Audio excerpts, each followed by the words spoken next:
Hi guys, Link from Gardening Express here, and today we're talking about the Calathea Golden Mosaic. Now this is a type of prayer plant known for its very beautiful and bright, vibrant leaves. Now you've got these beautiful dark green mixed with the light, almost lime green colours. This plant enjoys bright but indirect light. Now it's important that it has indirect light, otherwise the leaves can burn, which we don't really want. But not enough light will cause the plant to lose its real vibrancy, so it's important to keep it just right.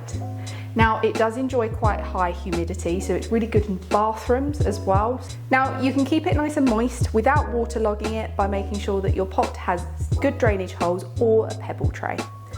That's a quick introduction to the Calathea Golden Mosaic. If you've liked this video, don't forget to check out others on our channel. See you later.